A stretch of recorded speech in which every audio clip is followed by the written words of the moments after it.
এবং ধারণ করার মাধ্যমে আমাদের জীবন আমরা পরিবর্তন করার চেষ্টা করব। কেননা আমরা যতই ভাগবতীয় আসরে যাই, যতই হরি কথা কৃষ্ণ কথা শুনি, যতই ভক্ত সঙ্গ করি, যদি আমাদের জীবন আমরা পরিবর্তন করতে না পারি, আমাদের মনকে আমরা পরিবর্তন করতে না পারি, তাহলে এই ভাগবতের অমীয় ধারায় ঢুকে আমাদের কোনো লাভ নেই। ভগবান আমাদেরকে এই ভাগবত, এই জড়াজগতে কলির জীবের মধ্যে ছেড়ে দিয়েছেন আমাদের এই জীবনটাকে পরিবর্তন করার জন্য। ভাগবতের অমীয় ধারায় নিজের জীবনকে চালনা করার জন্য, ভাগবতকে নিজের জীবনের ধারক ও বাহক করার জন্য। আর আমরা যতই ভক্ত সঙ্গ করি, যাই করি, যদি সেই ভাগবতকে আমরা জীবনের ধারক ও বাহক করতে না পারি, তাহলে এই ভাগবতীয় আসর, ভাগবতীয় কথা সবই বৃথা হয়ে যাবে। ভগবান আমার অনাদির আদি গোবিন্দ যখন বৃন্দাবনে গেলেন, আমরা অনেকেই বৃন্দাবনে গোবর্ধন পর্বতের, গিরি গোবর্ধন পর্বতের নাম শুনেছি না? বৃন্দাবনে গেলে, যদি কেউ বৃন্দাবনে যান, তাহলে দেখতে পাবেন সেখানে গিরি গোবর্ধন পর্বত রয়েছে। এই গিরি গোবর্ধন পর্বতের একটা মাহাত্ম্য আছে। আমরা অনেকেই বিভিন্ন জায়গায় ছবি দেখি যে ভগবান তার কেনাঙ্গুলে করে, এই কনিষ্ঠায় করে আমার গিরি গোবর্ধন পর্বতকে জাগিয়ে ধরেছিল, বৃন্দাবনবাসীকে সেখানে আশ্রয় দিয়েছিল। এটা আমরা দেখি না? আমরা দেখি। কেন করেছিল, কি জন্য করেছিল, এর পিছনের রহস্য কি, অতীতে কি রয়েছে, এগুলো আমরা কেউ জানি না। আমরা এই গিরি গোবর্ধন পর্বতের মাহাত্ম্য জানতে গেলে তার আগে আমাদের যেতে হবে ত্রেতা যুগে। কেন ত্রেতা যুগে যেতে হবে? এই ত্রেতা যুগে আমার অনাদির আদি গোবিন্দ যখন রাম অবতার রূপে অযোধ্যায় জন্মগ্রহণ করেন, রাম অবতার রূপে যখন অযোধ্যায় এসে তিনি 14 বছরের পিতৃশর্ত পালন করার জন্য 14 বছরের বনবাস জীবন গ্রহণ করেন। কি তাই না মা? 14 বছরের জন্য রাজা রাম বনে গিয়েছিলেন।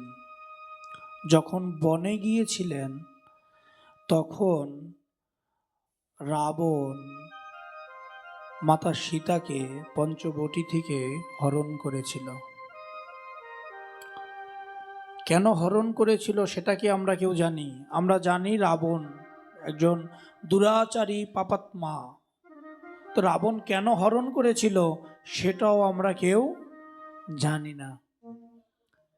তাহলে সেটা জানতে গেলে আমাদের কোথায় যেতে হবে? সেটা জানতে গেলে আমাদের যেতে হবে সত্য যুগে। দেখুন, আমাদের প্রত্যেকটা জিনিসের সাথে প্রত্যেকটা জিনিস কিন্তু কানেক্টেড। যেদিকেই যান, প্রত্যেকটা জিনিস আমাদের সাথে কানেক্টেড। একটা জানতে গেলে আর একটা জায়গায় যেতে হবে, সেটা না জানলে আমরা ওটা জানতে পারবো না। তাহলে আমরা আগে একটু রাবণ সম্পর্কে জানি। রাবণ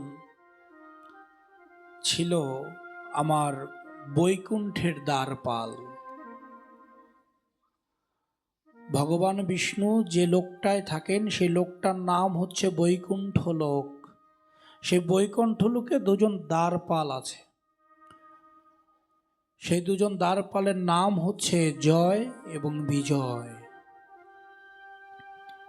এই জয় বিজয় সাধনা করে ভগবান বিষ্ণুকে যখন সন্তুষ্ট করেন, তখন ভগবান বিষ্ণু বলেছিল তোমরা কি বর চাও? তখন বলেছিল যে আমরা আপনার দ্বাররক্ষী হয়ে আমাদের জীবন কাটাতে চাই প্রভু। তখন বলেছিল তথাস্তু। তো জয় বিজয় যখন দ্বাররক্ষী হিসাবে গোলক বৃন্দাবনে গোবিন্দের ওখানে সেই দ্বাররক্ষীর দায়িত্ব পেল, তখন ওখানে অষ্ট ঋষি পুত্র, মানে ব্রহ্মার 8 জন পুত্র, ছোট ছোট বাচ্চা ঋষি, তারা ভগবানের সাথে দেখা করার ইচ্ছা প্রকাশ করে গেলেন কোথায়? সেই গোবিন্দের বৈকুণ্ঠ লোকে। জয় বিজয় যথারীতি দাঁড়িয়ে আছে। এবার ওরা যখন জয় বিজয়ের সাথে কথা বলে বলছে যে আমি কি গোবিন্দের সাথে দেখা করব, জয় বিজয় বলছে প্রভু এখন বিশ্রামে আছে, হে মহর্ষি পুত্রগণ আমাদেরকে ক্ষমা করবেন, আমরা আপনাকে ভিতরে প্রবেশ করার অনুমতি দিতে পারছি না।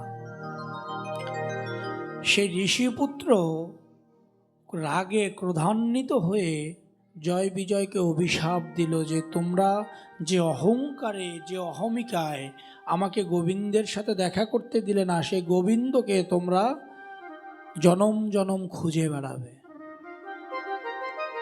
গোবিন্দ শয়নে যখন দিব্য জ্ঞানে এগুলো দেখলেন, তখন গোবিন্দ স্বয়ং সেখানে প্রকট হলেন।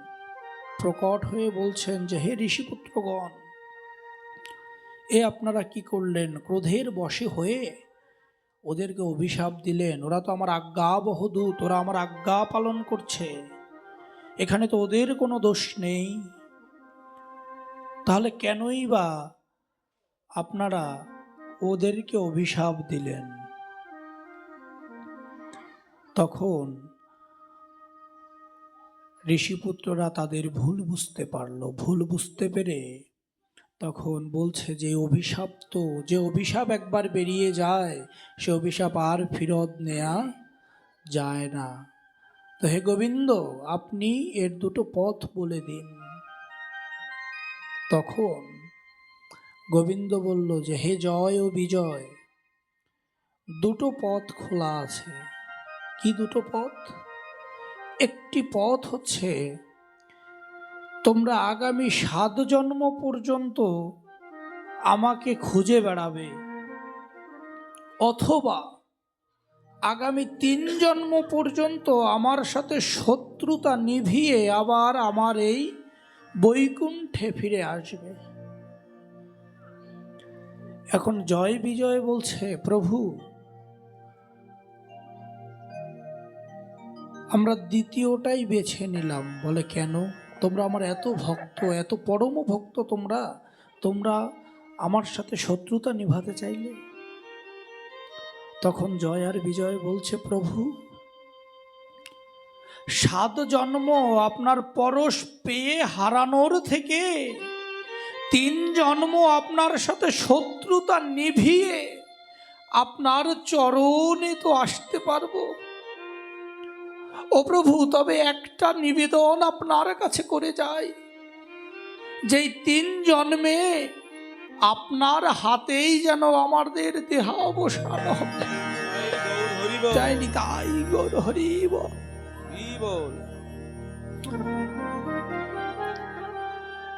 গোবিন্দ এই কথা শুনে মুচকি হাসি দিয়ে বলছে জয় বিজয়, তোমাদের এই ইচ্ছাটা পূর্ণ হবে। আগামী 3 জন্মে তোমরা 2 ভাই আমার হাতেই বধ হবে। প্রথম জন্ম ছিল তাদের হিরণ্যাক্ষ, হিরণ্যকশিপু। হিরণ্যকশিপু ছিল ভক্ত প্রহ্লাদের বাবা।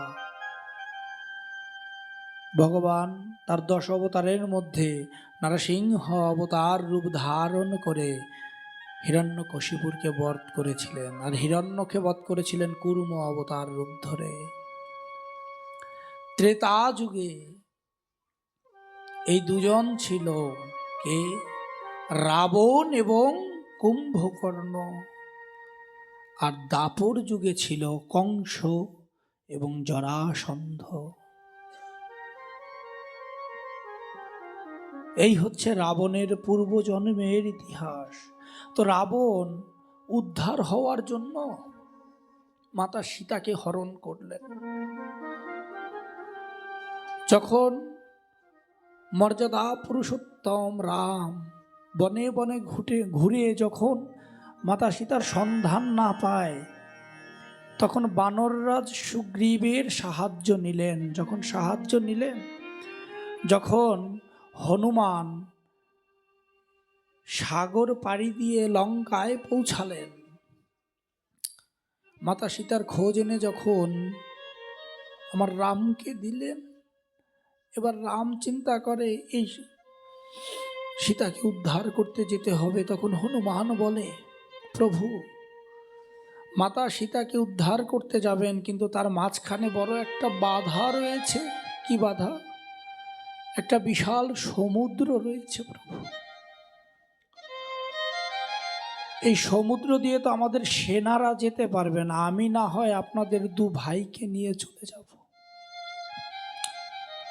তখন হনুমান উড়ে গিয়ে মনে মনে চিন্তা করে যে এখানে সমুদ্রটাকে বাঁধতে হবে, কি করা যায়। হনুমান রামের আজ্ঞা ছাড়াই চলে যায় গিরি গোবর্ধন পর্বতের কাছে, গিয়ে বলে যে, হে গোবর্ধন, আমার প্রভু রামের তোমাকে খুব প্রয়োজন, তুমি আমার সঙ্গে চলো মাতা সীতাকে আনতে। তোমার এই পাহাড়টা সমুদ্রের উপরে যদি তুমি রেখে দাও, তাহলে আমার প্রভু লঙ্কায় গিয়ে আমার মাতা লক্ষ্মীকে নিয়ে আসতে পারে। গিরি গোবর্ধন পর্বত মনে মনে চিন্তা করে, এর থেকে বড় ভালো সুযোগ তো আর কিছু নেই, প্রভুর চরণের স্পর্শ পাবো, আর বড় সুযোগ আমার জীবনে কি থাকতে পারে। যখন হনুমান বিকট আকার ধারণ করে যখন নিয়ে যাচ্ছে গিরি গোবর্ধন পর্বতকে, তখন হনুমান জানতে পারলেন যে রাজা রাম সমুদ্রকে বন্ধন করার জন্য যজ্ঞ করছে। তিনি গিরি গোবর্ধন পর্বতকে মাঝখানে আবার রেখে দিয়ে আসলেন। তখন গোবর্ধন পর্বত বলছে, হনুমান, তুমি এটা কি করলে? তুমি আমাকে প্রভুর কাছ থেকে বঞ্চিত করলে। তখন বলছে, হে গোবর্ধন, আমার অন্যায় মাফ করবেন, আমি প্রভুর আজ্ঞা ছাড়াই আপনাকে প্রভুর কাজে নিয়োজিত করতে চেয়েছিলাম।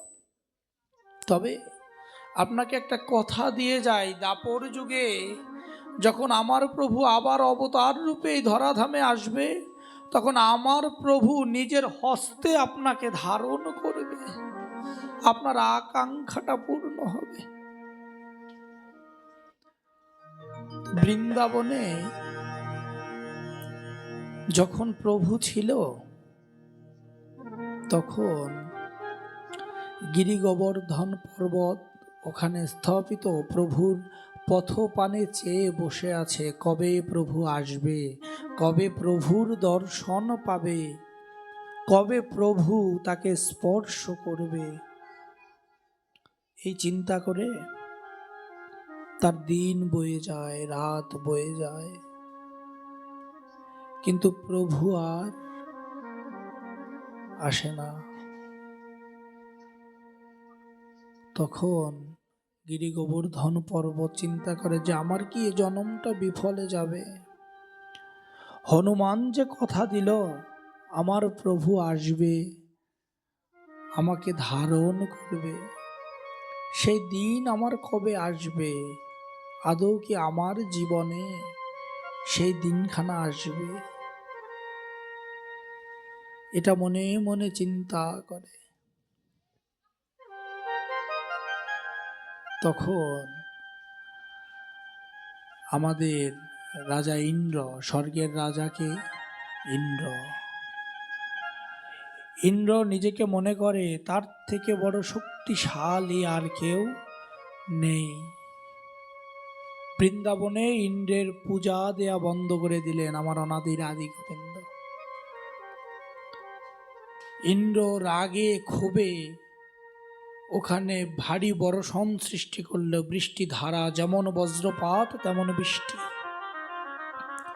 গোকুলের সমস্ত গ্রাম ভেসে যাচ্ছে। গোবিন্দ তখন গোকুলবাসীকে নিয়ে গিরি গোবর্ধন পর্বতের কাছে যায়, গিয়ে গিরি গোবর্ধন পর্বতকে নিজের কনিষ্ঠাঙ্গুলে ধারণ করে পুরো বৃন্দাবনবাসীকে তার নিতে আশ্রয় নিতে বলে, এবং বলে যেখানে কোনো বর্ষা, কোনো বিদ্যুৎ, কোনো বজ্রপাত কিচ্ছু স্পর্শ করতে পারবে না। যখন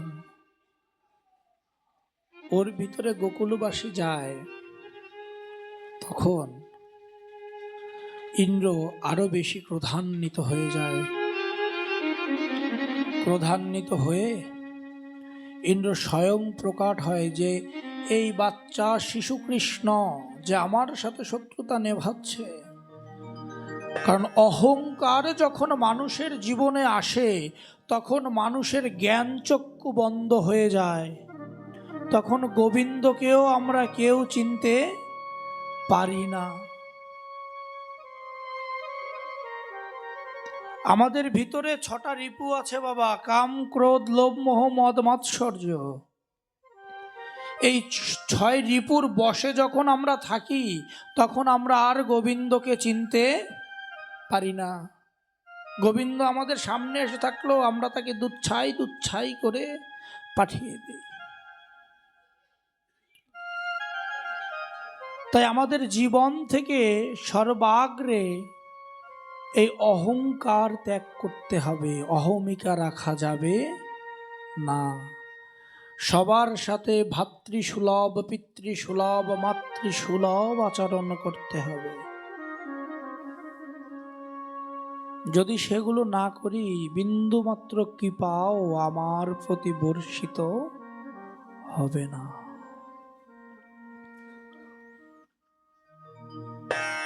এটা আমাদের জীবন। গোবিন্দকে পেতে গেলে এগুলো আমাদেরকে জানতে হবে, শিখতে হবে।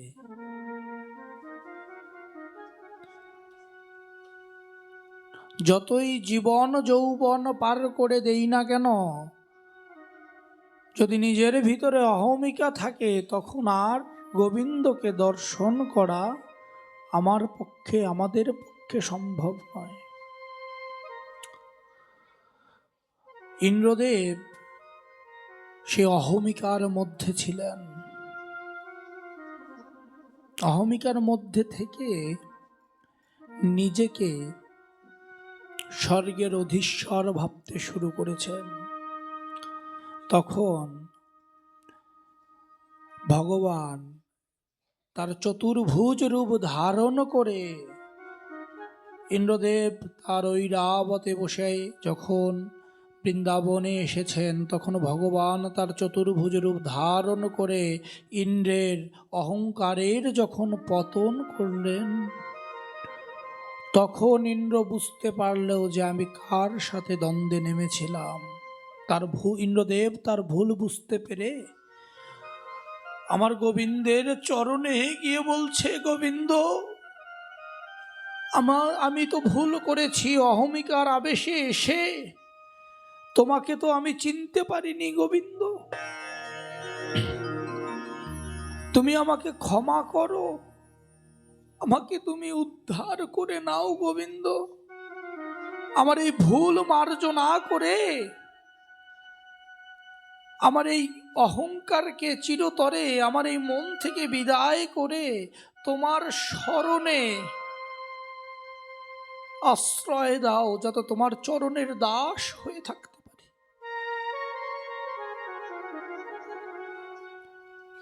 ওমা কই, আমরা তো পারলাম না নিজের জীবনটাকে পরিবর্তন করে গোবিন্দকে অর্পণ করতে।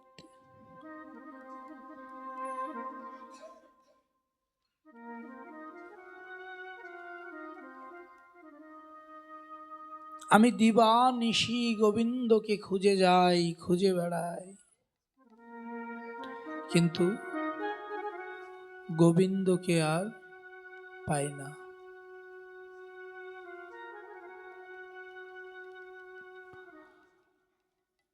আমাদের সেই জ্ঞান চোখ, সেই মনের ভাব, সেই ভক্তি, সেই বিশ্বাস, সেই গোবিন্দ প্রেম আমাদের নেই।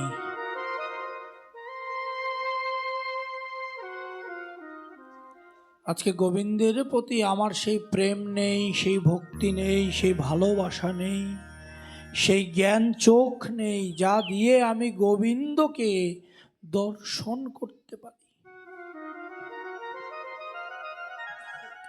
যেখানে ভাগবত কথা হয়, যেখানে হরি কথা হয়, সেটা মধুর বৃন্দাবন হয়ে যায়। সেখানেও গোবিন্দ বিরাজ করে, কিন্তু আমাদের চরমচক্ষু দিয়ে আমরা গোবিন্দকে দর্শন করতে পারি না। সেই সৌভাগ্যটুকু আমাদের হয় নাই। কেননা গোবিন্দকে দর্শন করতে হলে আমাদের কিছু পথ আছে, কিছু মত আছে।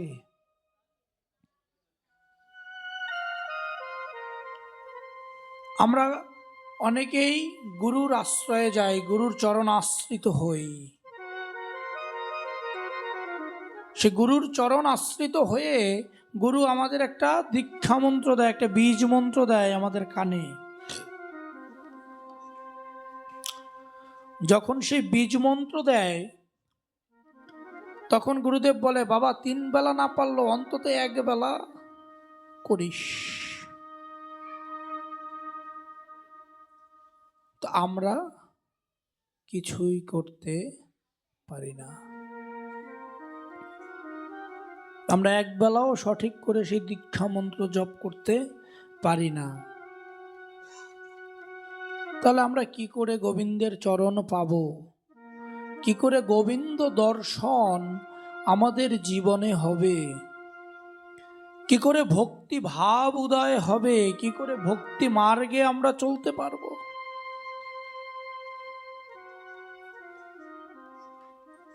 আমরা তো এই জরা জগতের মায়ায়, এই মোহতে পড়ে সমস্ত কিছু ভুলে গিয়েছি।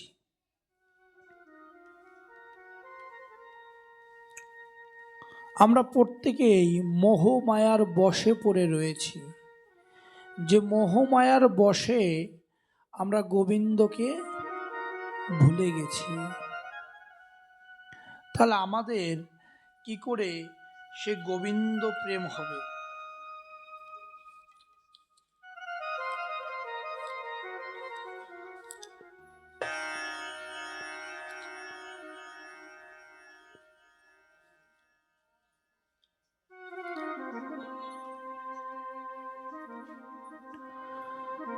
আমাদের তো তাহলে গোবিন্দ প্রেম সম্ভব নয়। গোবিন্দ প্রেম পেতে গেলে, গোবিন্দের চরণ পেতে গেলে আমাদের যে মত, যে পথ, যতটুকু থাকা দরকার তার কোনোটাই আমাদের নাই। তিনি আমাদের সৃষ্টি করেছেন, তিনি আমাদের লালন করেছেন, তিনি আমাদের পালন করেছেন। তিনি আমাদের সৃষ্টিকর্তা, লালনকর্তা, পালনকর্তা। কিন্তু আমরা তার দাস অনুদাস হয়ে আমরা তাকেই আর চিনি না, তাকেই আর বোঝার চেষ্টাটুকু করি না।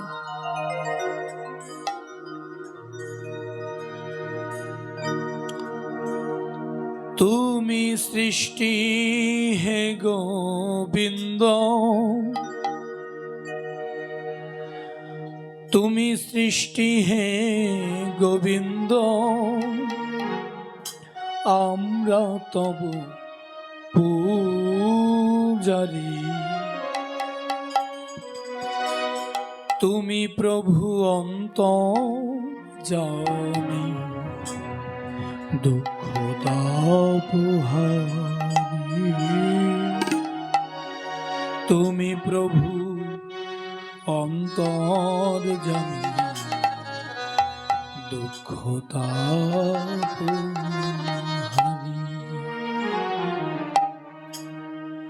তুমি সৃষ্টি হে গোবিন্দ,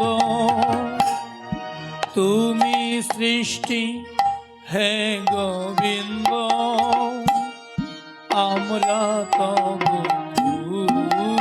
পূজারি।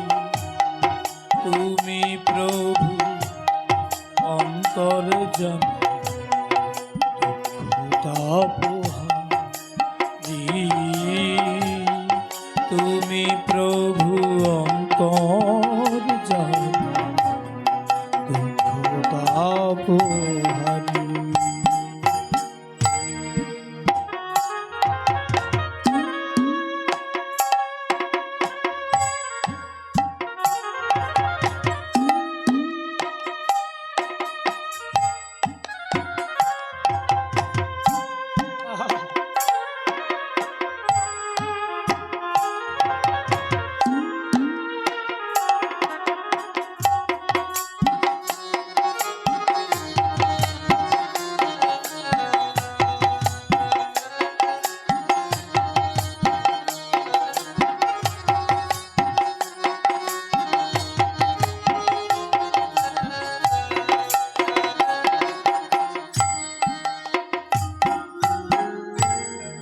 পশু পাখি মানব জাতি গায় তব নাম। তুমি সৃষ্টি, তুমি মুক্তি, হে ঘনশ্যাম।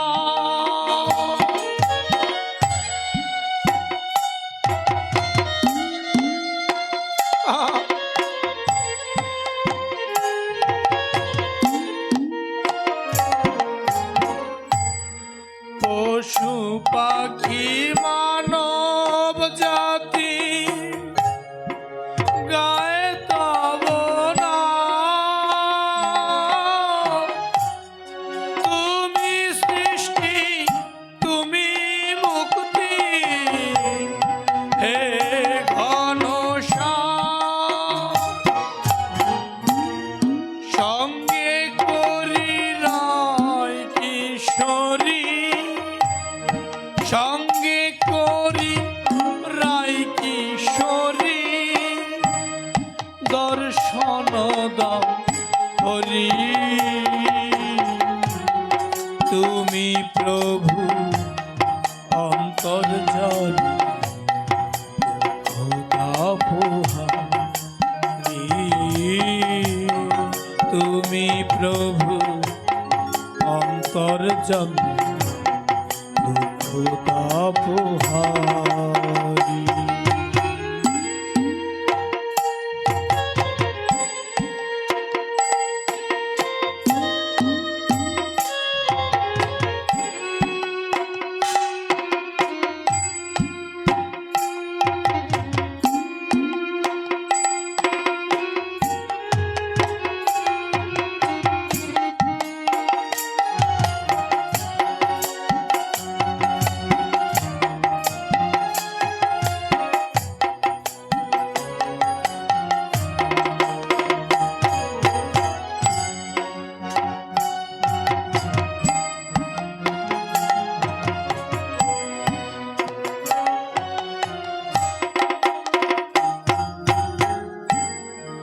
এনেছি নয়নের জল,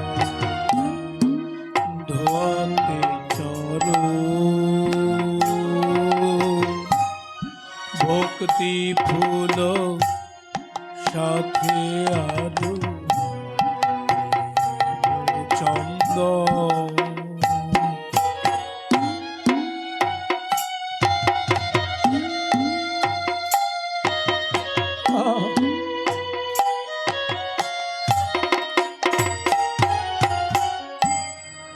এনেছি নয়নের জল, ধোয়াতে চরণ।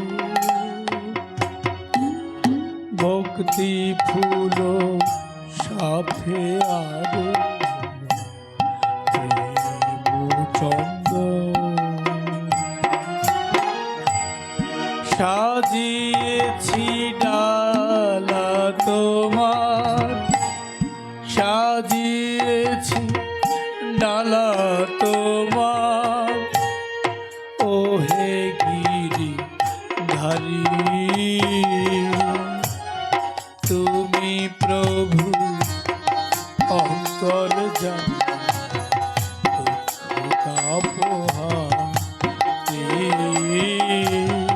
তুমি প্রভু অন্তর্যামী,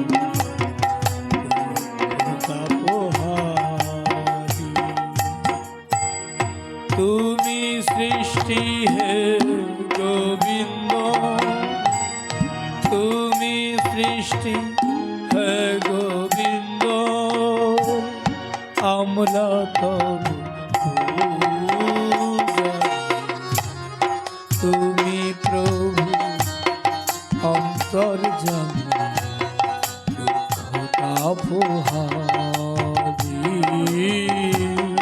তুমি প্রভু অন্তর্যামী, দুঃখ তাপহারী, তুমি প্রভু অন্তর্যামী, দুঃখ তাপহারী।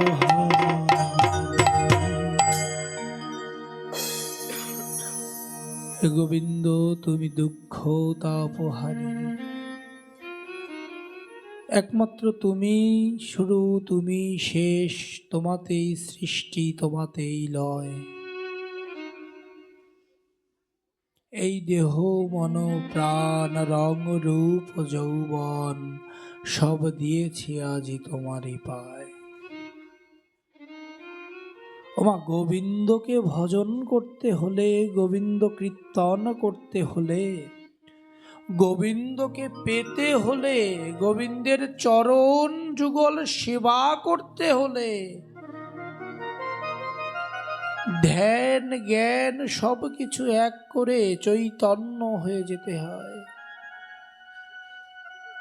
যদি নিজের ভিতরে চৈতন্য ভাব না জাগে, নিজের ভিতরে সেই প্রেম ভাব না জাগে, তাহলে কখনোই গোবিন্দকে পাওয়া সম্ভব নয়। গোবিন্দ প্রেম হচ্ছে অহৈতুকী অকামনা, যার ভিতরে কোনো কামনা নেই, কোনো বাসনা নেই, কোনো লোভ নেই, শুধু আছে তার চরণ সেবা করার ইচ্ছা।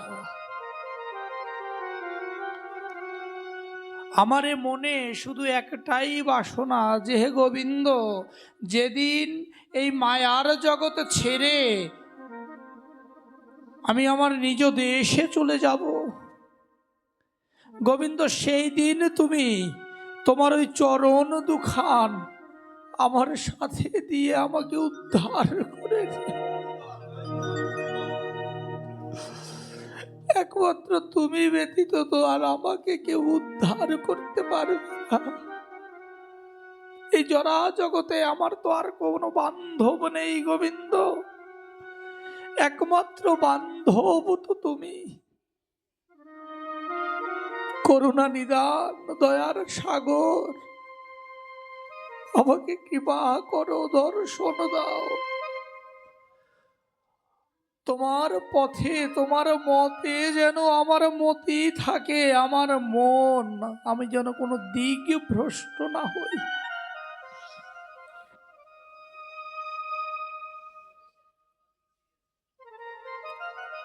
আমার গোবিন্দকে পেতে হলে এগুলো করতে হবে, তার চরণ পুজো করতে হবে, নিজের ভিতর থেকে সব বাদ দিয়ে দিতে হবে। বৃন্দাবনে আমার গোবিন্দ আরো অনেক লীলা করেছেন, অসংখ্য লীলা আমার গোবিন্দের। আমার গোবিন্দ যখন বৃন্দাবনে রাসলীলা করতেন শ্রীমতী রাধা রানীর সহিত, এই যে সামনে আর কিছুদিন পরে আমাদের দোল না, অনেকের বাড়িতেই দোল উৎসব পালিত হয়। এই দোল উৎসবের কিছু কাহিনী আছে। দেখুন এই দোল উৎসবটা আমাদের কাছে কতটা পবিত্র। আমার এই কলির জীবে উদ্ধারিতে এই ধরাধামে আমার সেই চৈতন্য মহাপ্রভু এসেছিলেন, এই কলির যুগকে উদ্ধার করতে এসেছিলেন। কবে এসেছিলেন জানেন? এই দোল পূর্ণিমায়। এই দোল পূর্ণিমা আমার এই গৌরাঙ্গ মহাপ্রভুর জন্মতিথি মা। 1406 খ্রিস্টাব্দে ফাল্গুনী পূর্ণিমার সন্ধিক্ষণে আমার সচী মাতা কোল আলো করে জন্ম নিলেন আমার সেই চৈতন্য মহাপ্রভু। সেদিন চন্দ্রগ্রহণ ছিল। এই চন্দ্রগ্রহণ থাকার কারণে ভক্তরা সবাই মিলে হরিনাম করতে লাগলেন, যাতে এই গ্রহণের কুপ্রভাব মানুষের মধ্যে না পড়ে। আর আমার প্রভু সেই গ্রহণের মধ্যে জন্ম নিলেন, আর চারিদিকে হরির ধ্বনি উলুর ধ্বনি হতে লাগলো।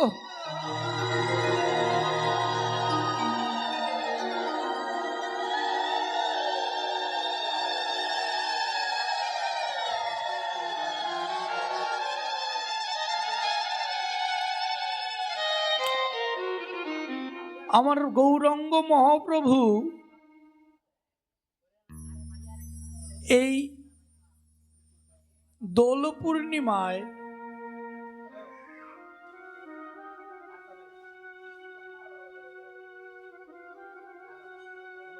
বাবা কথা বলা যাবে না বাবা, ইটস সো সেনসিটিভ জিনিস বাবা, এই অভদ্রতা আমি পছন্দ করি না। এটা কথা বলার জায়গা না।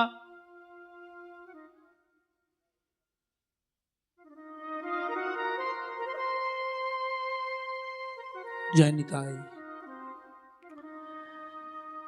আমার মহাপ্রভু কেন গ্রহণের দিনে জন্মগ্রহণ করেছিল জানেন?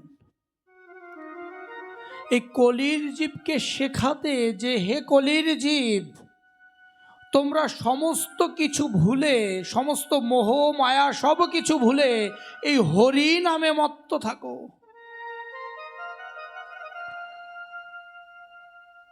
এই হরি নামে নিজের দেহ মন প্রাণ সব ভাসিয়ে দাও।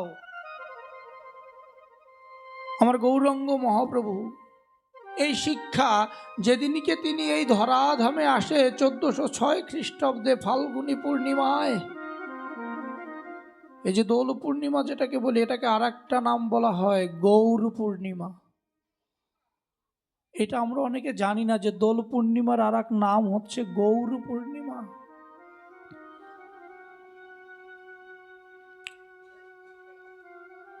আমার গৌরাঙ্গ মহাপ্রভু যখন গৌর পূর্ণিমায় জন্ম নিলেন, তার গায়ের রং কেমন ছিল জানো? তপ্ত কাঞ্চনের মতো। তপ্ত কাঞ্চন কেমন জানো মা?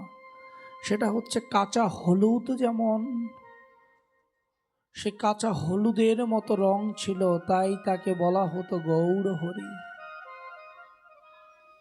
আর আমার গৌরাঙ্গ মহাপ্রভু জন্ম নিয়েছিল কোথায় জানো? নিম গাছের নিচে। তাই তার ডাক নাম রাখা হয় নিমাই। আমার গৌরাঙ্গ মহাপ্রভুর আর এক নাম কিন্তু নিমাই চাঁদ। এই কলির জীবকে শিক্ষা দেওয়ার জন্য আমার গৌরাঙ্গ যখন এই ধরাধামে আসেন, কতগুলো শিক্ষা তিনি তার জন্ম থেকে আমাদেরকে দিয়ে গেছেন বাবা। চন্দ্রগ্রহণের দিনে জন্মগ্রহণ করেছেন। ভক্তরা চারিদিকে গ্রহণের প্রভাব যাতে মানুষের না লাগে, সেই জন্য সবাই মিলে হরির ধ্বনি উলুর ধ্বনি করছে, সবাই মিলে হরি নাম করছে। আবার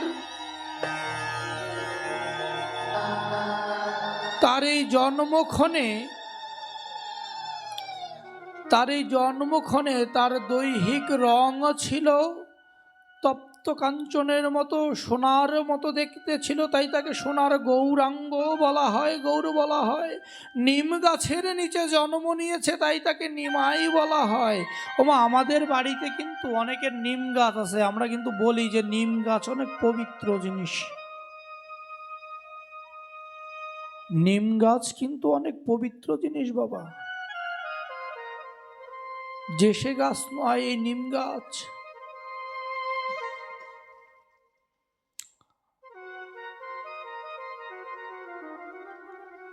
এই কলিযুগে একমাত্র উদ্ধারের পথ আমার গৌরাঙ্গ মহাপ্রভু দেখিয়ে গিয়েছিলেন, সেটা হচ্ছে হরিনাম সংকীর্তন।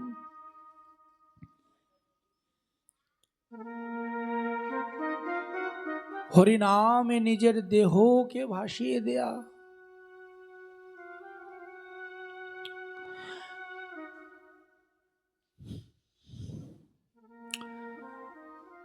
এই যে দোল, এই যে দোল আসছে, আর কিছুদিন পরেই দোল পূর্ণিমা। আমরা দোল পূর্ণিমা বলতে সাধারণত বুঝি কি, রং খেলা, হ্যাঁ, একে অপরকে রং লাগানো, এইটা করা ওইটা করা, তাই না?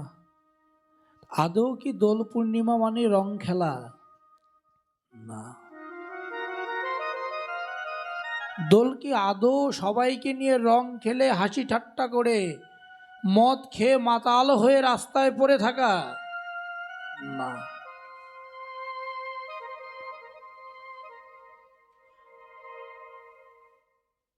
এগুলো দোল নয়, এগুলো সনাতন কালচার নয়। বৃন্দাবনে আমার অনাদিরাদি গোবিন্দ রাধারানীর সঙ্গে এবং গোপীগণের সঙ্গে আবির খেলতেন। বিভিন্ন রঙের আবির হয়, রং এবং আবির দুটো কিন্তু আলাদা জিনিস, দুটো কিন্তু এক নয় বাবা। আমরা যদি দুটোকে এক করি তাহলে ভুল। রং আলাদা জিনিস, আবির আলাদা জিনিস।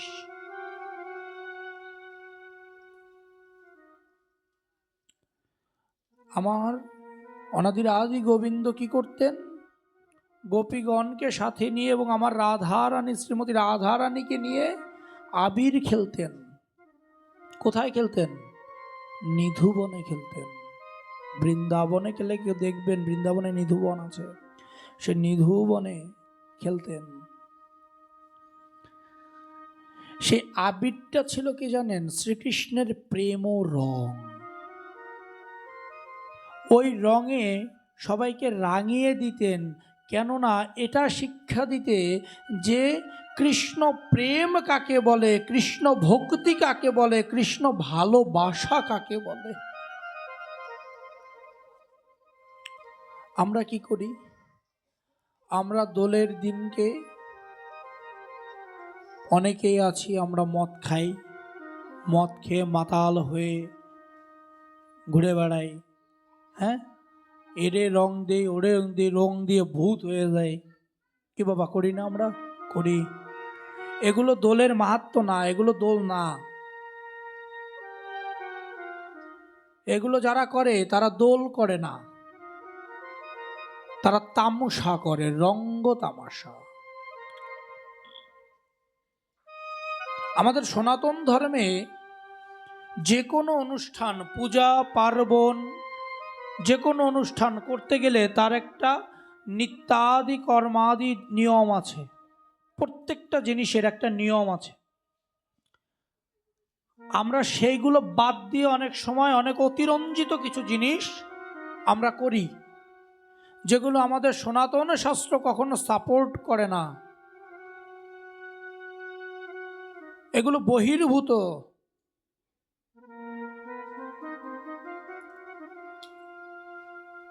এই জন্য আমাদের সনাতন শাস্ত্র মেনে সমস্ত অনুষ্ঠান আদি ক্রিয়াকর্ম আদি দশবিধি সংস্কারের যা আছে এগুলো আমাদের করা উচিত সনাতন শাস্ত্র মেনে। আমরা সেগুলো কেউ করি না। তাহলে আমাদের ফল কি করে হবে, আমাদের উদ্ধার কি করে হবে? আমরা তো এ জীবন কেন, কোনো জীবনেই উদ্ধার পাবো না, সম্ভব না। এটাই সত্যি মা। রাধে রাধে।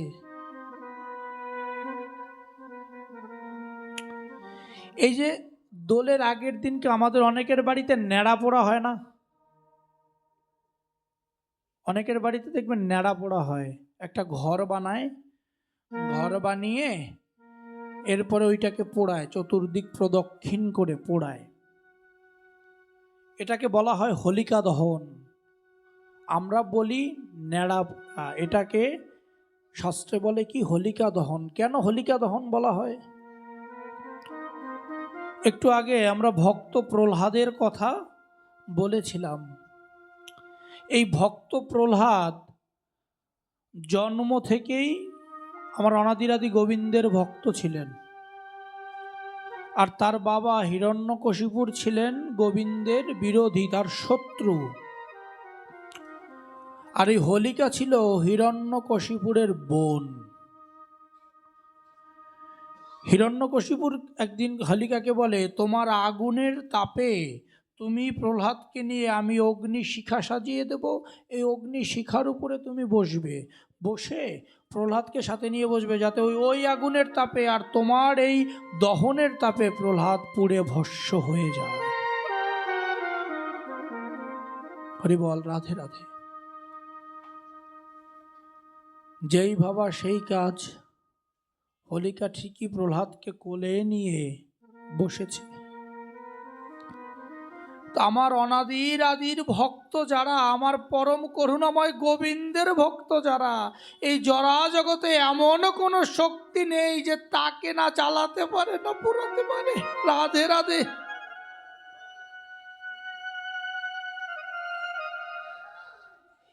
এই যে হোলিকা দহন, এই হোলিকা দহন যখন প্রহ্লাদকে কোলে নিয়ে বসে, আমার গোবিন্দের এমনই কৃপা, আমার গোবিন্দ ওর তেজে ওকেই ভস্মীভূত করে দিল, কিন্তু আমার ভক্ত প্রহ্লাদ অক্ষতই থেকে গেল, তার বিন্দু মাত্র কোনো ক্ষতি হয়নি। এই যে হোলিকা দহন, আমরা আগের দিনকে ন্যাড়া পোড়া করি, তারপরের দিন দোল। আমরা একটা কথা বলি কি, আজ আমাদের ন্যাড়া পোড়া, কাল আমাদের দোল। এই ন্যাড়া পোড়া করি, দোল করি, আমরা এগুলো কেউ জেনে করি না। এই হোলিকা দহনের মাধ্যমে জীবনের সমস্ত আত্ম অহংকার, জীবনের সমস্ত পাপ, সমস্ত কিছু মুছে দেয়া হয়।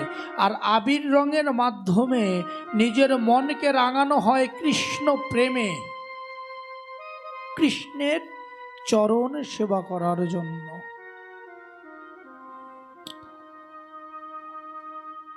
এর মাধ্যমে যাতে আমরা ভগবানের চরণে লীন হয়ে যেতে পারি।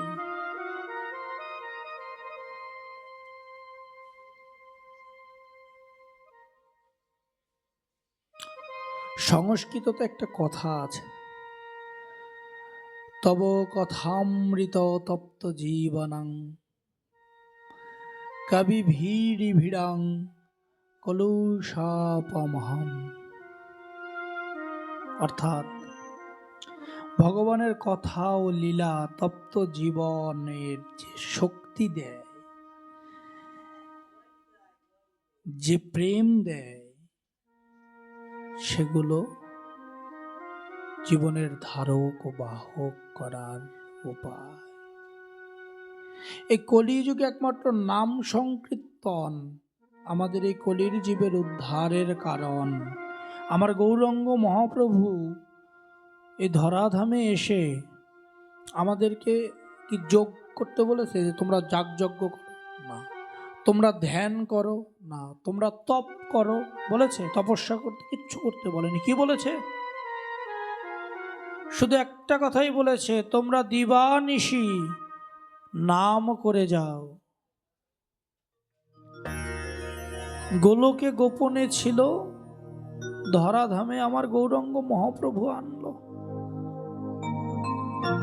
এই গোলকে গোপনে যে নাম ছিল আমার গৌরাঙ্গ মহাপ্রভু ধরাধামে এনে কলির জীবকে দিয়ে শেখালেন, তোমরা একমাত্র এই নাম করে যাও, নামেই তোমরা উদ্ধার হতে পারবে, আর কোনো কিছু দিয়ে কলির জীবে উদ্ধার হওয়া সম্ভব নয়। রাধে।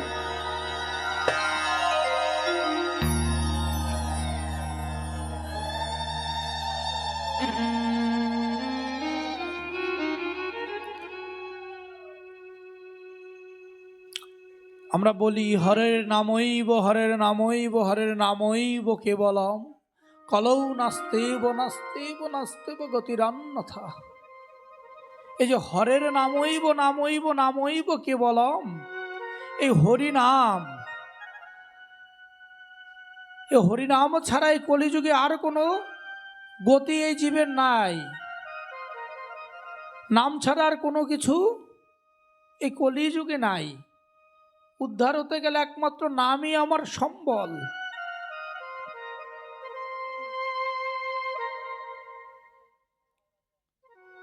এই নামের মালা যদি না জপি, এই নাম যদি না জপি, তাহলে আমাদের কখনো উদ্ধার হওয়া সম্ভব নয়।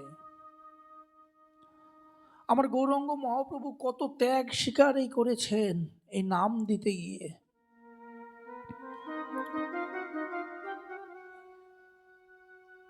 আমার গৌরাঙ্গ মহাপ্রভু ছিলেন রাধা ভাবদূতী সুবলিতং নৈমি কৃষ্ণ স্বরূপম, মানে রাধা ও কৃষ্ণের মিলিত রূপ আমার গৌরাঙ্গ মহাপ্রভু।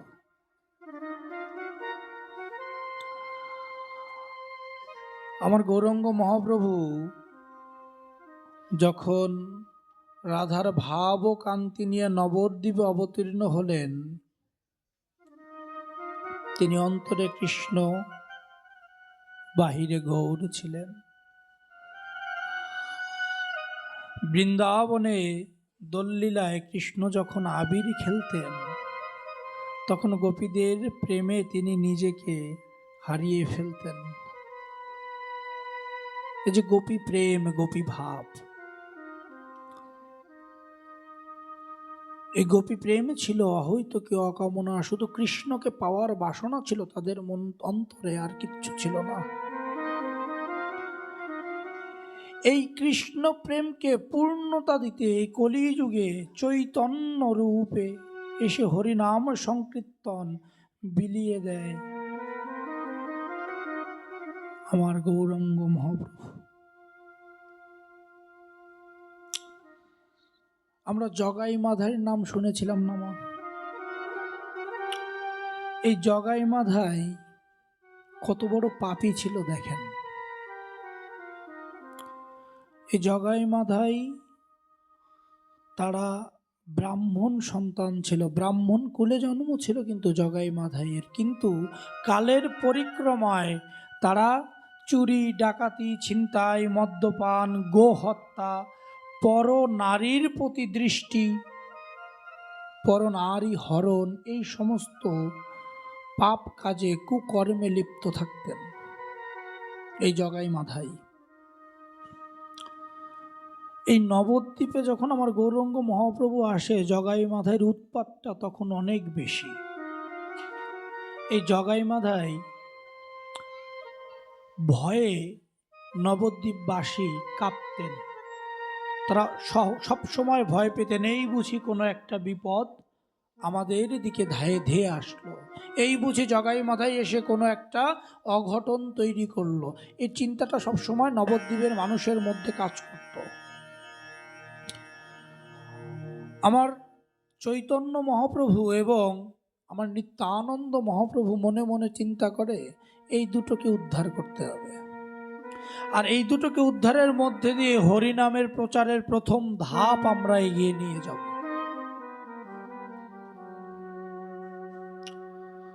তখন একদিন আমার নিত্যানন্দ মহাপ্রভু এই জগাই মাধাইকে উদ্ধার করতে তাদের কাছে গেলেন। তারা দুজনে মদ্যপ অবস্থায় রাস্তায় পড়ে আছে। তখন আমার চৈতন্য মহাপ্রভু গিয়ে বললেন, আমার নিত্যানন্দ মহাপ্রভু গিয়ে বললেন, যে হে জগাই মাধাই, তোমরা এগুলো বাদ দিয়ে একবার হরি নাম করো, কৃষ্ণ নাম করো। আমার নিত্যানন্দ মহাপ্রভুর কথা শুনে পাশে একটা ভাঙা কলসের টুকরো ছিল, সেটা দিয়ে আমার নিত্যানন্দ মহাপ্রভুর মাথায় আঘাত করেছেন। যখন আঘাত করেছেন, আমার নিত্যানন্দ মহাপ্রভুর মাথা থেকে দরদরিয়ে রক্ত পড়ছে। তবু আমার নিত্যানন্দ মহাপ্রভু কোনো রাগ না হয়ে, কোনো ক্রোধ না করে তিনি জগাই মাধাইকে বলছে, মেরেছ কলসির কানা, তাই বলে কি প্রেম দেব না? দেখুন মা, কি দয়ালু, কি প্রেম, কি ত্যাগ। তুমি মেরেছ কলসির কানা, তাই বলে কি আমি তোমায় প্রেমও দেব না? যখন আমার চৈতন্য মহাপ্রভু এই খবরটা জানতে পারলেন, তিনি রাগে ক্রোধান্বিত হয়ে দৌড়ে গেলেন জগাই মাধাইয়ের কাছে এবং গিয়ে প্রভুর সেই চতুর্ভুজ রূপ ধারণ করে জগাই মাধাইকে বধ করতে উদ্যত হলেন। রাধে রাধে।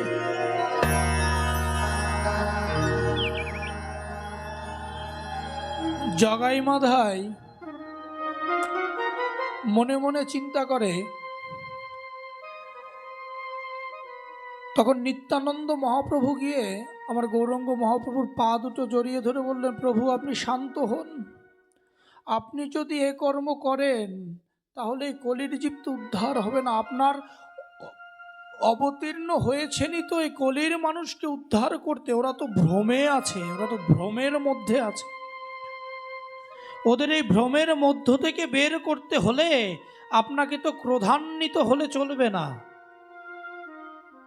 তাই আপনি ক্রোধান্বিত না হয়ে আপনি শান্ত হন। যখন নিত্যানন্দ প্রভুর এই নিঃস্বার্থ ভালোবাসাটা আমাদের জগাই দেখলেন, জগাইয়ের ভিতরে এমন পরিবর্তন এলো, এমন চৈতন্যের উদয় হলো, তিনি সঙ্গে সঙ্গে চৈতন্য মহাপ্রভুর পায়ে ধরে বলছে, প্রভু জীবনে যা করেছি ভুল করেছি, তোমার চরণের দাস করে আমাকে দাও।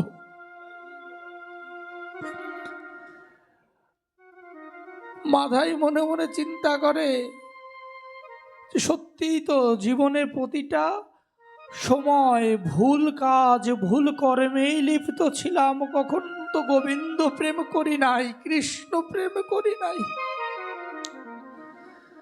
তাহলে আমার উদ্ধার হওয়ার তো আর কোনো পথ নাই। গোবিন্দ, আমি প্রতিজ্ঞা করছি যে আমি এই কুকর্ম ছেড়ে আজকের থেকে তোমার দাস অনুদাস হয়ে এই হরির নাম বিলিয়ে বাকিটা জীবন কাটিয়ে দেব। রাধে রাধে।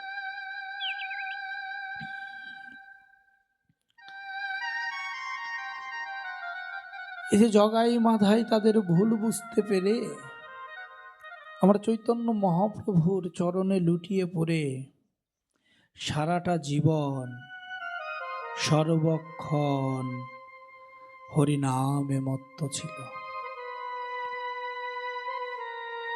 আমাদের প্রত্যেকের জীবনে এই হরিনামের প্রভাব আছে বাবা। আপনারা প্রত্যেকে মালা জপ করেন, তিলক ধারণ করেন, এর প্রত্যেকটা জিনিসের মাহাত্ম্য আছে। এই হরি নাম ছাড়া আমার আর সাথে কিচ্ছু যাবে না, কোনো কিছু আর সঙ্গে যাবে না আমার। একমাত্র এই হরিনাম আমার সাথে যাবে। আমার পথের সম্বলটুকু হবে এই হরিনাম, এই কৃষ্ণ নাম। তাই এখনো সময় থাকতেও যদি আমরা সেই হরিনাম না করি, সেই কৃষ্ণ নাম না করি, তাহলে কখনোই আর আমাদের জীবনে উদ্ধার হওয়া সম্ভব নয়।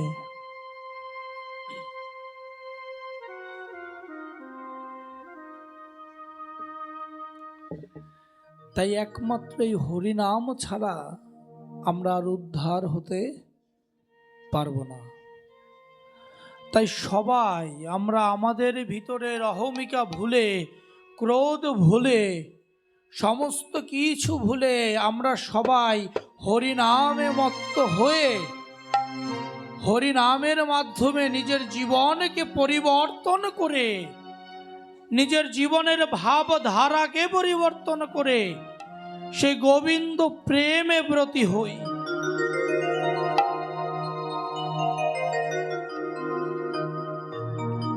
হরে কৃষ্ণ হরে কৃষ্ণ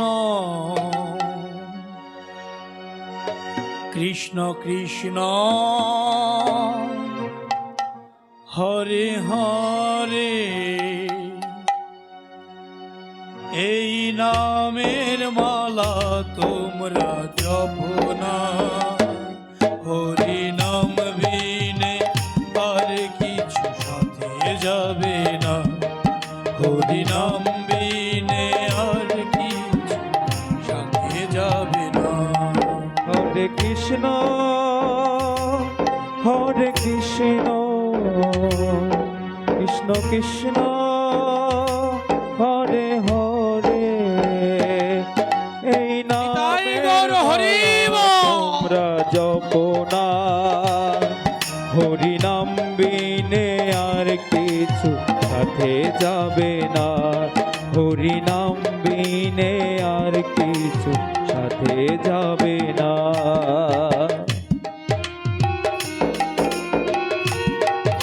আমাদের জীবনে এই হরি নাম ছাড়া, এই কৃষ্ণ নাম ছাড়া আর কিছু সাথে যাবে, আর কিছু চাইলেও আমরা সাথে নিয়ে যেতে পারবো না। এই যে টাকা পয়সা, গাড়ি বাড়ি, ধন দৌলত, স্ত্রী পুত্র পরিজন, কোনো কিছু আমার সঙ্গের সাথী হবে না। একমাত্র সঙ্গের সাথী হবে এই হরিনাম।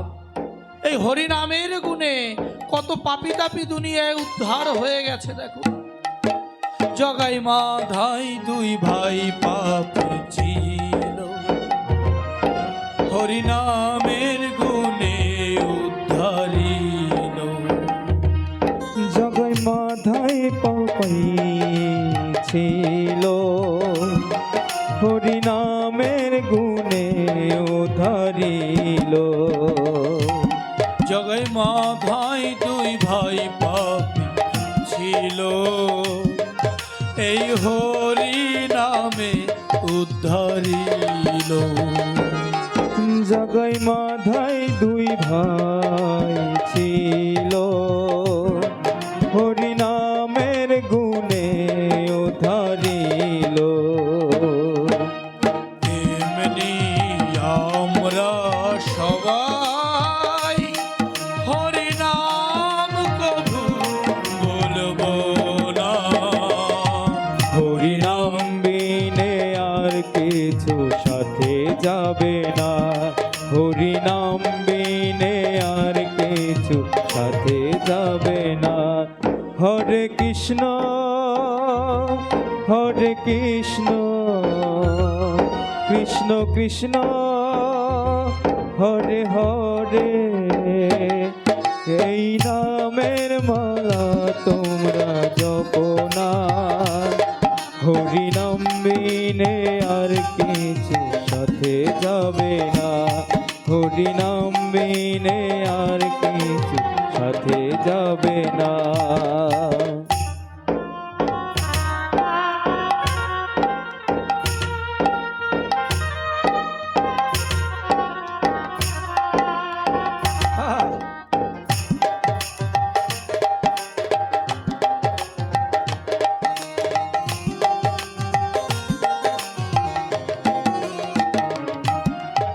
এই নাম সম্বল করেছে যে জন,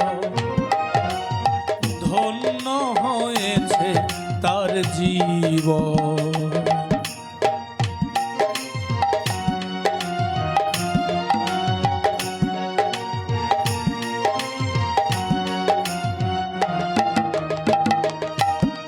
এই নাম সম্বল করেছে যে জন, ধন্য হয়েছে তার জীবন। এই নাম করেছে যে সম্বল, হরি নামে হলো ধন্য জীবন। তেমনি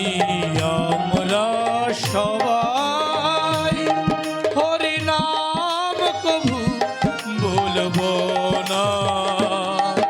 হরি নাম বিনে আর কেহ সাথে যাবে না। নিতাই গৌর হরি নাম বিনে আর কিছু সাথে যাবে না।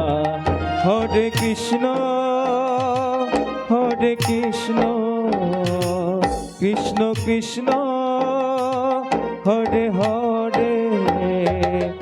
এই নামের মালা তোমরা জপো না। হরি নাম বিনে আর কিছু সাথে যাবে না। কৃষ্ণ নাম বিনে আর কিছু সাথে যাবে না। হরে কৃষ্ণ কৃষ্ণ কৃষ্ণ হরে হরে। এই নামের মালা তোমরা জপো না। হরি নাম বিনে আর কিছু সাথে যাবে না। কৃষ্ণ নাম বিনে আর কিছু সাথে যাবে না। হরি নাম বিনে আর কিছু সাথে যাবে না। কৃষ্ণ নাম বিনে আর কিছু সাথে যাবে না।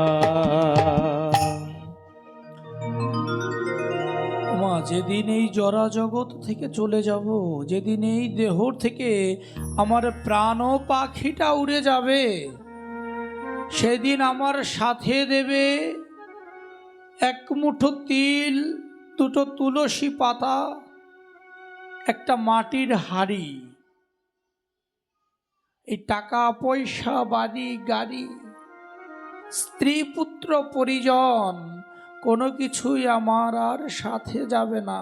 শুধু এই হরি নাম, এই কৃষ্ণ নাম আমার পথের সম্বল হয়ে দাঁড়াবে। একমাত্র এই কৃষ্ণ নাম আমার সাথে যাবে ওই শ্মশান ঘাট অবধি, যেখানে চিরনিদ্রায় শুয়ে থাকবো। কেউ এসে ডেকে বলবে না কেমন আছিস, খেয়েছিস। জয় রাধে। শুধু পথপানে চেয়ে থাকবো কখনো গোবিন্দ আসবে আমার প্রাণ পাখিটাকে সাথে করে নিয়ে গোলক বৃন্দাবনে যাবে।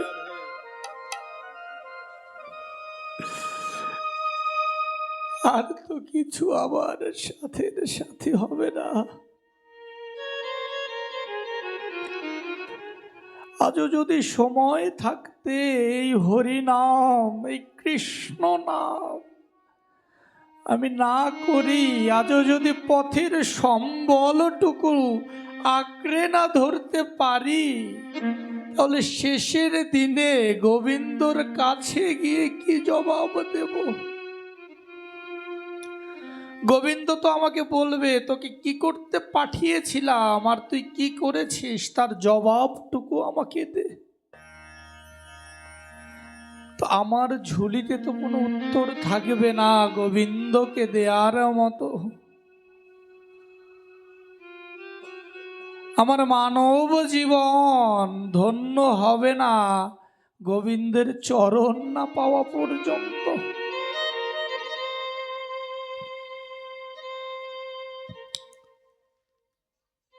তাহলে কি করে আমি উদ্ধার হব?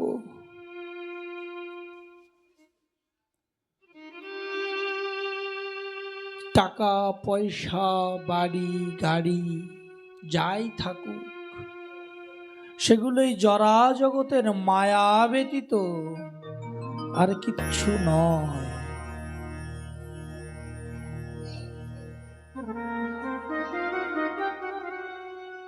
এই ভাগবত ধ্যান, ভাগবত জ্ঞান, ভাগবত চিন্তামণি, এই ভাগবত ছাড়া এখন আমার জীবনে আমি আর কিছু নাহি মানি। এটাই সত্যি। যেদিন থেকে ভাগবতের অমীয় ধারায় প্রবেশ করেছি, যেদিন থেকে ভাগবতের অমৃত কথা পড়ে নিজের ভিতরে ধারণও করতে শিখেছি, যেদিন থেকে এই অমীয় প্রেমে পড়ে গেছি সেদিন থেকে নিজের জীবনের প্রতিটা পদক্ষেপে ভাগবতকে পাথেয় করে চলতে শুরু করেছি।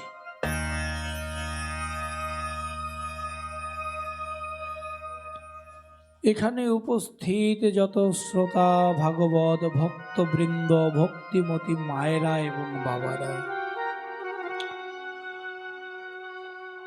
আমাদের প্রত্যেকেরই উচিত এই জীবনটাকে ভাগবতের অমীয় ধারায় বইয়ে নিয়ে যাওয়া, হরি নামকে সম্বল করা, নিজের জীবনটাকে হরি নামে বিলিয়ে দেয়া। ও বাবা, আর যাই করেন অন্তত দিন শেষে একবার এই হরি নামটুকু করিয়েন, অন্তত একবার এই কৃষ্ণ নামটুকু করিয়েন।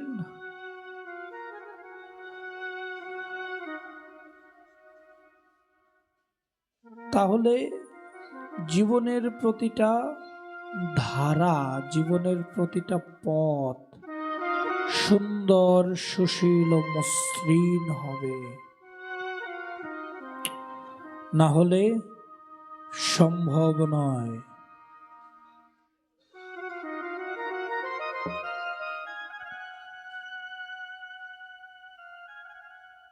আমাদের জীবনের পাথেয়, আমাদের জীবনের দর্শন একমাত্র এই হরিনাম, এই কৃষ্ণ নাম।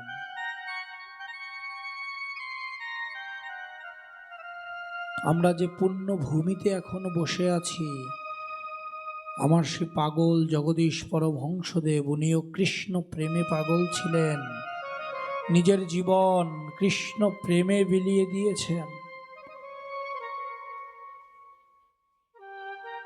তাহলে আমরা কেন পারবো না?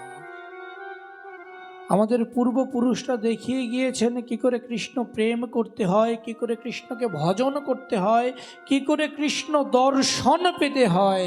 তাহলে আমরা কেন গোবিন্দের দর্শন পাবো না? কেন আমরা সেই পথে চলতে পারবো না?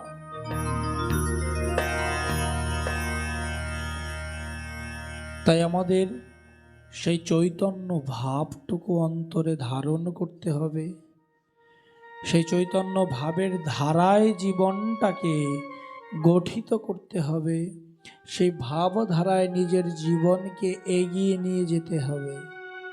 তাহলেই একমাত্র আমরা গোবিন্দ দর্শন পেতে পারি। না হলে আর গোবিন্দ দর্শন পাওয়া আমাদের পক্ষে সম্ভব নয়।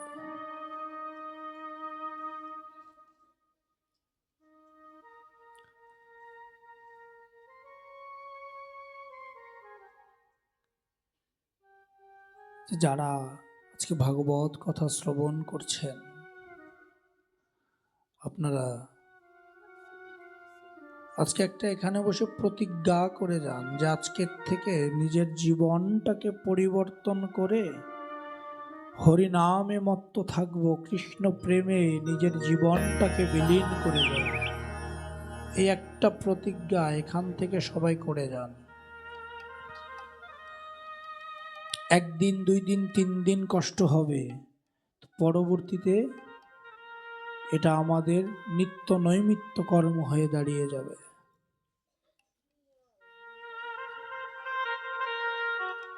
না হলে আজকের থেকেও যদি আমরা নিজের জীবনটাকে পরিবর্তন করতে না পারি, তাহলে আর আমাদের পক্ষে জীবন পরিবর্তন করা সম্ভব নয়। জীবনটাকে সে পথে নিয়ে যাওয়া সম্ভব নয়। তাই আসুন সবাই মিলে আমরা একটা প্রতিজ্ঞায় বদ্ধ হই যে হে গোবিন্দ, যত অন্যায়, যত পাপ, যত যা করেছি না কেন, আজকে তোমার চরণে সব অর্পণ করে দিয়ে আজকে থেকে তোমাতেই এই দেহ মন প্রাণ সব সঁপে দিলাম। অন্য কিছু চাওয়া বা পাওয়ার আমার নেই।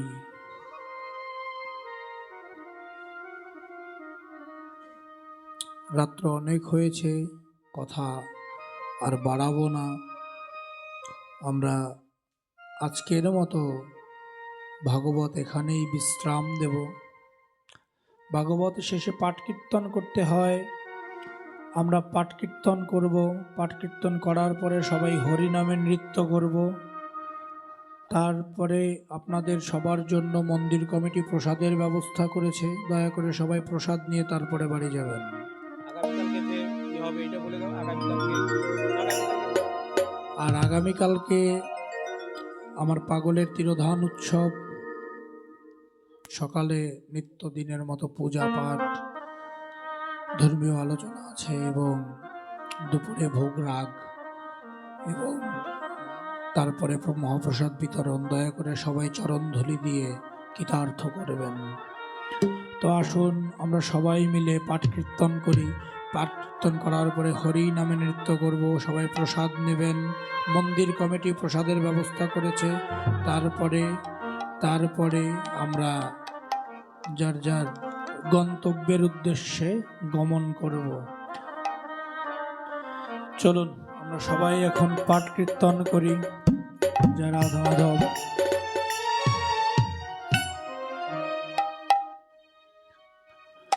জয় রাধে।